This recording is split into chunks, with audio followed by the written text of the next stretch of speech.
Hello everyone. Standard 12th में last video में हमने शेयर कैपिटल किसे कहते हैं उसके टाइप्स देखे थे। अब हम इक्विटी शेयर्स इशू करते समय कौन से स्टेप्स फॉलो करने चाहिए और उसके साथ साथ अनदर टॉपिक्स जो हैं उसके बारे में यहाँ पे देखेंगे और साथ में शेयर एप्लीकेशन की जो एडजस्टमेंट एंट्रीज है वो भी हम यहाँ पे करेंगे। So let's get start. Of company issues it's raise capital raising equity shares to the public or by private placement, detailed discussion और information is as under। अब यहाँ पे कंपनी जो है वो प्राइवेट प्लेसमेंट के थ्रू या इक्विटी शेयर्स इशू करने के बाद अपनी जो कैपिटल है कलेक्ट करती है। सबसे पहले हम यहाँ पे देखते हैं कि अगर जो कंपनी है वो शेयर्स पब्लिक के लिए इशू करती है तो कौन से स्टेप्स फॉलो करती है। First is permission for issue. यहाँ पे परमिशन जो है वो लेनी पड़ती है। Government of India made an important amendment in 1991 by the Repealing Capital Issues Control 1947 and established Security and Exchange Board of India (SEBI). On earlier, these companies are required to seek prior approval of the government for public issue of shares, but now such a company will have to prepare an offer document in accordance with SEBI's guideline and other legal requirement to submit the same to SEBI। अब यहाँ पे government of India ने क्या किया, 1991 में एक repealing जो capital issues जो होते थे एक्ट जो था कैपिटल इशू एक्ट को रिपीलिंग करके उन्होंने security exchange board of India SEBI बनाया, एस्टेब्लिश किया। और उसमें जैसे यहाँ पे कोई भी कंपनी को गवर्नमेंट से परमिशन लेनी पड़ती थी, बट अब यहाँ पे गवर्नमेंट से परमिशन लेने के बदले जो डॉक्यूमेंट्स गवर्नमेंट को सबमिट करवाए जाते थे वो सारे डॉक्यूमेंट्स अब सेबी को सबमिट करवाएंगे। और अगर जब तक वो डॉक्यूमेंट सेबी वेरीफाई कर देगी उसी के बाद ही कंपनी जो है वो शेयर्स इशू कर पाएगी। अगर उसने सेबी ने अप्रूवल नहीं किए तो कंपनी वो शेयर्स इशू नहीं कर पाएगी। Second step is details of proposal to be send to SEBI. If the offer document और proposal of a company has disclose the number of share issued, type of shares issued and issue price of such a shares. In addition to this detail regarding full amount to be paid at the time of application amount are to be called up in installment also provided. अब यहाँ पे जो proposal जो है documents जो है हम सभी के सामने रजिस्टर करें, उसमें शेयर कितने इशू करें, कौन से टाइप के करें, इस शेयर्स की प्राइस और उसके साथ साथ कितनी अमाउंट हम मंगवा रहे हैं इंस्टॉलमेंट के साथ और कितने इंस्टॉलमेंट में पेमेंट करना है, ये सारी चीज़ों को भी मेंशन करना पड़ता है। ये सारी चीज़ें जो है वो उन्हें डिटेल में भी देनी ज़रूरी होती। तो फर्स्ट वही हमारे स्टेप परमिशन लेना, सेकंड डिटेल्स प्रोवाइड करना, थर्ड स्टेप इज सेबी की परमिशन लेने के बाद उसे डिटेल प्रोवाइड करने के बाद ऑफर्स टू पब्लिक। हम यहाँ पे गवर्नमेंट लोकल पीपल्स को हम ऑफर देते हैं। After complying with the formalities relating to the public issue the company invites public for subscription to the shares by the issue of prospectus. Company informs the details about the subscription of shares to by public newspapers, by TV और by hoardings। यहाँ पे जैसे सेबी की permission लेने के बाद जो है वो पब्लिक को इनविटेशन देते हैं। इस तरह की इनविटेशन वो किस तरह से देती है, या तो न्यूज़पेपर्स में एडवर्टाइजमेंट देके या टीवी से और बाय होर्डिंग के through. Then details shown in prospectus. Normally following content are shown in the prospectus। कि हम न्यूज़पेपर में दे रहे हैं तो किस तरह से दे रहे हैं और जो एडवर्टाइजमेंट हम न्यूज़पेपर में देते हैं उसे हम प्रॉस्पेक्टस कहते हैं। और प्रॉस्पेक्टस में कौन सी चीज़ें बताई जाती हैं, कंपनी का नाम, उसका रजिस्टर ऑफिस का एड्रेस, उसके डायरेक्टर्स के नाम और उसके address, object of the company, risk involve in the company कि अगर कंपनी में कोई रिस्क है, सेबी ने अगर कोई कंटेंट किया है, उसकी ऑथराइज कैपिटल कितनी वो इशू करे, कितने नंबर्स ऑफ शेयर्स में कर रही है और उसकी जो ओपनिंग डेट कौन सी है, उसकी क्लोजिंग डेट कौन सी है, एज वेल एज उसकी जो मर्चेंट बैंक है, हम कौन से बैंक में सारी अमाउंट डिपॉजिट करने वाले हैं, उस बैंक का नाम और उसका address, and as well as कि अगर पास्ट ईयर में और वर्किंग एरिया में उन्होंने प्रॉफिट अगर किया है कंपनी तो वो सारी प्रॉफिट के बारे में इंफॉर्मेशन देने का काम भी कंपनी का होता है। उसके बाद fifth step is share application. After reading the prospectus, the public appeals for the share in a company on a prescribed form. Each application must comply the number of share applied, the name and address of applicant, their bank account number, their name and number of demat account and also amount of application money। यहाँ पे prospectus को read करने के बाद यहाँ पे जो हम शेयर एप्लीकेशन जो मंगवाते हैं वो प्रिस्क्राइब फॉर्मेट में होना ज़रूरी। उसमें एप्लीकेशन का नाम, उसका एड्रेस, उसका बैंक अकाउंट नंबर, उसका डीमेट अकाउंट का नंबर, ये सारी चीज़ों के बारे में डिटेल इन्फॉर्मेशन होना ज़रूरी है। The amount of share application money by check or draft will be application form must be deposited by the applicant in a scheduled bank which is specified by the company. The name of scheduled bank is mentioned in the prospectus. यहाँ पे जो application की money है वो schedule bank में deposit करवाने वाला है, वो चेक से या डिमांड ड्राफ्ट से जिससे भी जो भी जिस भी फॉर्म में वो डिपॉजिट करवाने वाला है वो क्या शेड्यूल प्रॉस्पेक्टस में मेंशन करना ज़रूरी है, उस बैंक का नाम मेंशन करना ज़रूरी होता है. Now provisions under the section of 39 of company act 2013 application of money should be minimum 5% of face value of shares की शेयर की वैल्यू के 5% जितनी ही हम जो एप्लीकेशन मनी है वो मंगवा सकते हैं. As per the rule of money amount to be paid application of money by applicant should not be less than 25% of the issued price of shares. यहाँ पे जो अमाउंट की हम शेयर इशू कर रहे हैं उसकी जो एप्लीकेशन के साथ अमाउंट आती है वो 25% से कम नहीं होनी चाहिए. As per the section 24 Company Act 2013, SEBI provisions are applicable for issue of any securities and it is transferable. Provision of Company Act board has not been applicable. यहाँ पे शेयर्स को ही प्रोविजंस जो है वो फॉलो की जाती है. बाकी अगर कोई भी सिक्योरिटीज़ के अगर हम इशू करते हैं तो उसके लिए सेबी की गाइडलाइंस हमें फॉलो नहीं करनी है. सेबी की न्यू अरेंजमेंट के हिसाब से उन्होंने शेयर एप्लीकेशन पब्लिक इशूज़ के लिए अलग ही अरेंजमेंट की गई है और जिसके वो खास पब्लिक इश्यूज़ के लिए बनाए गए. That is called the ASBA. To make the students familiar about this arrangement detail information जो है आपको ASBA के बारे में आपको इस चैप्टर के एंड में बताएगी कि ताकि हम जो शेयर एप्लीकेशन की मनी जो है वो ईजीली उन्हें मिल सके. उसके बाद शेयर एप्लीकेशन के बाद हमारे यहाँ पे नेक्स्ट स्टेप है when the share are allocated. When the company receive application form, the shares are either fully or partly allocated to the applicant. Those application are allocated shares are sent letter of allotment by the company in which the number of shares allocated by the company to them are indicated. Those who are not allocated any single share of the company are sent a letter of regret along with the check for the refund of application money and how it is directly deposited in the applicant bank account. कि यहाँ पे application जो है receive करने के बाद हम share distribution मतलब कि अलोकेशन का काम करते हैं और जो लेटर्स जो शेयर होल्डर्स जो एप्लीकेंट को हमने शेयर अलोकेट किया उन्हें लेटर ऑफ अलॉटमेंट प्रोवाइड किया जाता है और एज वेल इसकी जो एप्लीकेंट को हमने एक भी शेयर नहीं दिया उन्हें हम लेटर ऑफ रिग्रेट और उसके साथ साथ जो उन्होंने एप्लीकेशन की मनी दी थी उन्हें भी हम उसे वो रिफंड कर देते हैं. If the company receive more और less number of share applicant than the total number of issued share than the application than provision for this has been discussed in the next point. कि यहाँ पे अगर हमें application जो है वो कम मिले तो उसके बाद का जो है वो हम बाद में भी अरेंजमेंट कर सकते हैं. Balancing amount by installment. Generally, company calls for full amount with the share application of allotment. If the company not called up full amount with share application or allotment, the balance will be called in one or more installment. कि normally क्या होता है कि company एक साथ सारी amount जो है वो मंगवा लेती है बट अगर वो एक साथ पूरी अमाउंट जो है वो इशूड कैपिटल के अलॉटमेंट के साथ नहीं मंगवाती तब वो छोटे छोटे इंस्टॉलमेंट में मंगवाती. And calls must be strictly accordance with the provision of article of association. कि हमने जो आर्टिकल ऑफ एसोसिएशन में जो प्रोविज़न बनाई वो प्रोविज़न के अकॉर्डिंग ही होना चाहिए और अगर आर्टिकल ऑफ एसोसिएशन नहीं है तो टेबल F के शेड्यूल I के अकॉर्डिंग जो कंपनी एक्ट के जो रूल्स है वो सारे रूल्स जो है इसमें फॉलो होना ज़रूरी होता है. इसके बाद other important points are when the share are issued by a company the company has to necessary contract with the minimum one merchant bank और scheduled bank for its arrangement for the transparency and also for financial transactions. कि जब भी हम share allotment की money अगर हमारे पास आने वाली है या जब कोई भी कंपनी शेयर अलॉटमेंट या शेयर एप्लीकेशन की प्रोसेस करते हैं तो उसे कोई भी एक बैंक के साथ कनेक्टेड रहना पड़ता है ताकि वो शेयर एप्लीकेशन की मनी आ सके, शेयर इंस्टॉलमेंट की मनी आ सके और वो उस अमाउंट को सेफली डिपॉजिट कर सके. Before issue of shares company has to compulsory contract with depository for demat of shares. Sometimes company give an option for to shareholders to get a share in a demat form in a physical form.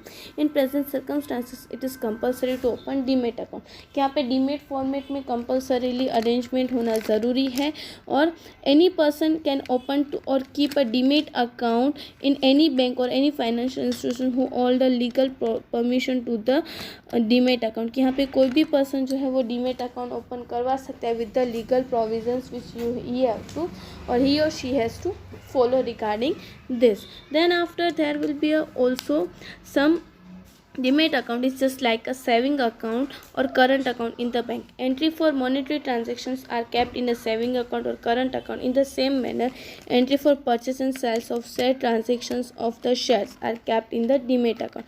कि जैसे हम savings account और current account में कैसे हमारे सारी savings रखते हैं और सारे ट्रांजेक्शन्स करते हैं, उसी तरह से डीमेट अकाउंट में हम शेयर्स के रिलेटेड सारे ट्रांजेक्शन्स की एंट्री हम कर सकते हैं. When any person purchase the shares, then the number of purchased shares are credited, means added to his demat account, and when any number of shares are sold, then it is debited, means deducted from his account. कि अगर कोई person ने shares purchase की हैं तो उसके account में credit हो जाते हैं, मतलब कि ऐड हो जाते हैं. और अगर कोई पर्सन ने जो शेयर्स हैं वो सेल किए तो उसके अकाउंट में से वो माइनस हो जाते थे. इस तरह से यहाँ पे पब्लिक इश्यूज़ के लिए यहाँ पे ये जो स्टेप्स है वो फॉलो किए जाते हैं. अब हम प्राइवेट कंपनीज जो है कि प्राइवेट प्लेसमेंट के थ्रू किस तरह से कैपिटल कलेक्ट की जाती है वो हम यहाँ पे देखते हैं. As per the company act 2013, a company में issue share on private placement basis also. Sometimes the promoter of the public company are confident of raising capital through private sources and contact.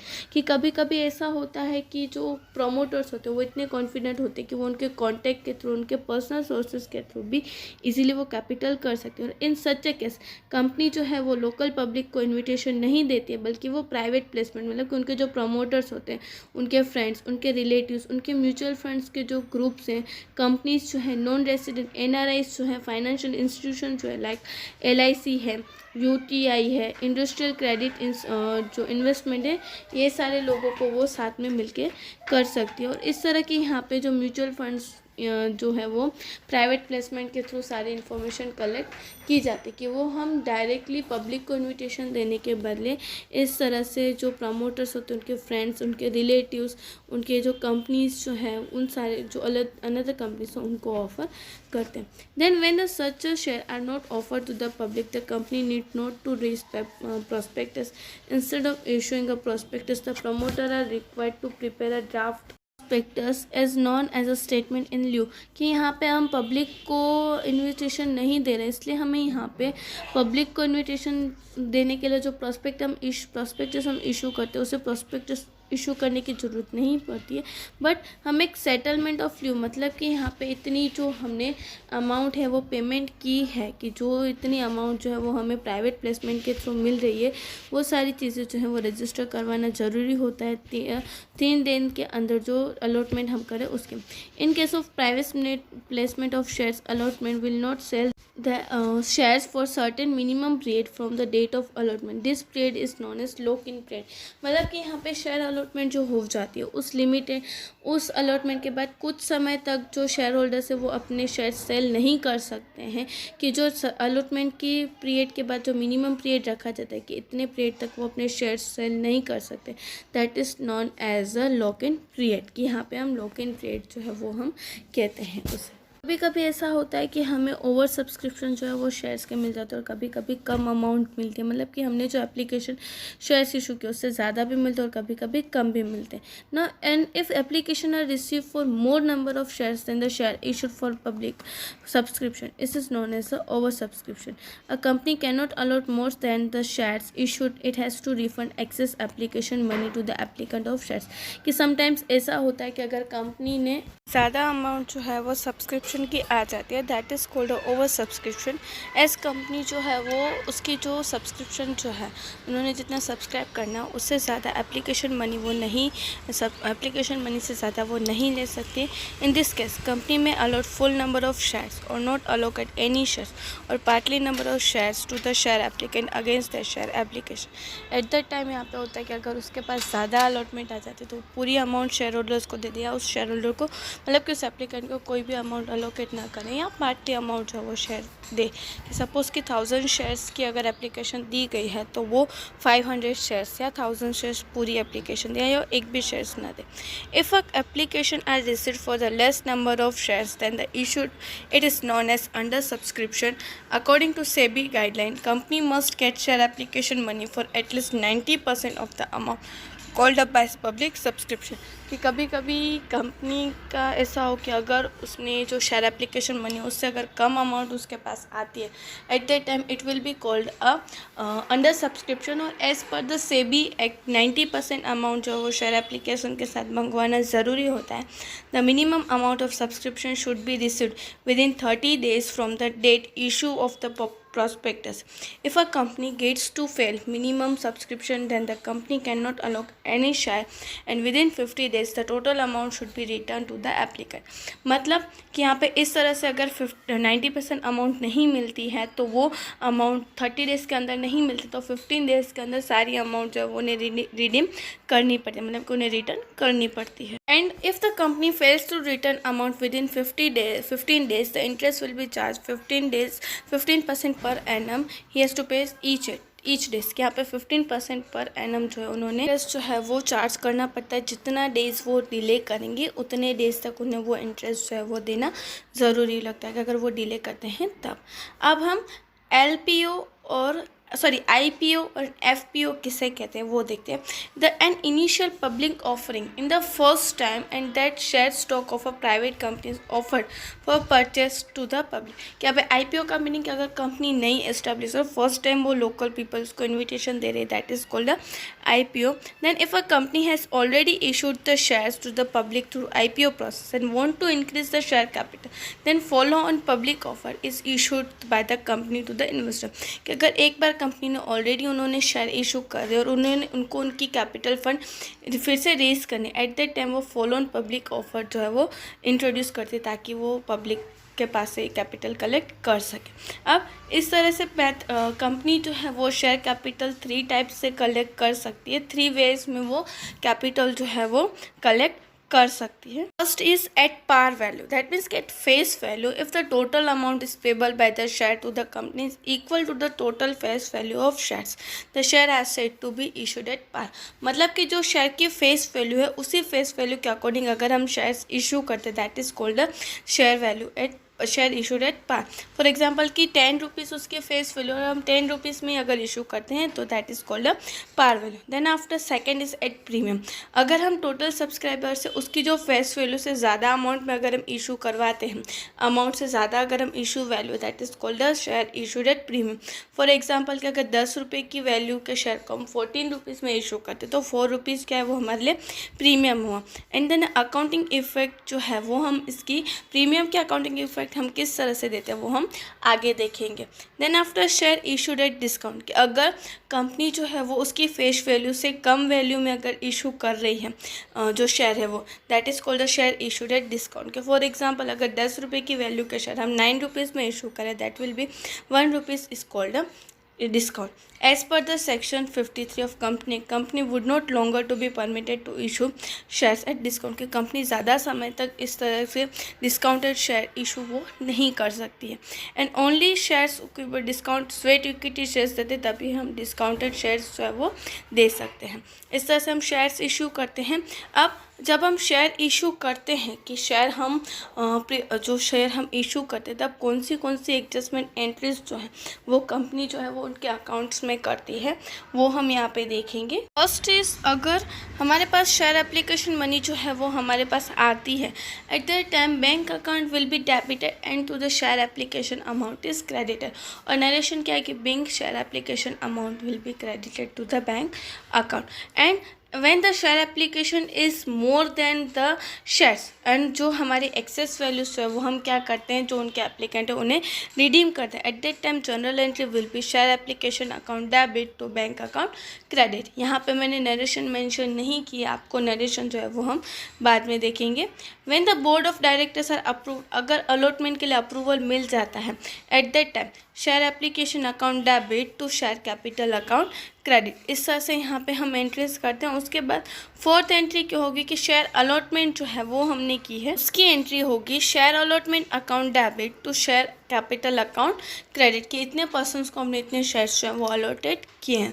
Then when the amount, अगर कुछ amount जो due रह गई थी, कि जो pending रह गई थी शेयर अमाउंट की, वो हमें मिलती है, दैट मीन्स कि bank account debit to share allotment account credit. अब अगर हम शेयर पे फर्स्ट इंस्टॉलमेंट जो है वो मंगवाते हैं तो वो क्या होगा, first installment account debit to share capital account credit, वो हमने रिट्राइव किया था। अब हमें वो शेयर एप्लीकेशन की मनी, फर्स्ट कॉल की मनी अगर हमें मिल जाती है at that time bank account debit to share first call account credit, कि यहाँ पे फर्स्ट जो था वो हमने रिट्राइव किया था, मतलब कि हमने जस्ट ऐसे ही नोटिस दिया था तो उसकी एंट्री, अब सेकेंड हुई एंट्री हमें जो फर्स्ट कॉल की अमाउंट है वो हमें मिल जाती है। इसी तरह से जो हमने फर्स्ट कॉल की जो वो एंट्रीज देखी, अगर हम सेकेंड कॉल और फाइनल अलॉटमेंट मंगवाते तब भी सेम एंट्रीज जो है वही एंट्रीज यहाँ पे होती है। तो इस तरह से फाइनल एडजस्टमेंट जो है वो कंपनी के अकाउंट में यहाँ पे होती है। तो आज के इस वीडियो में हमने देखा कि हम किस तरह से शेयर एप्लीकेशन मंगवा सकते हैं, उसके स्टेप्स क्या हैं, उसकी एडजस्टमेंट एंट्रीज क्या हैं, वो आपको आपके होम असाइनमेंट में यहाँ पे जो IPO और FPO की डेफिनेशन क्या है, जो under subscription and over subscription as well as ये जो आपको एडजस्टमेंट एंट्रीज जो दिखाई दे रही है वो तीनों आपको होम असाइनमेंट में लिखने। नेक्स्ट वीडियो में हम इसके प्रैक्टिकल सम्स के साथ मिलेंगे। Thank you.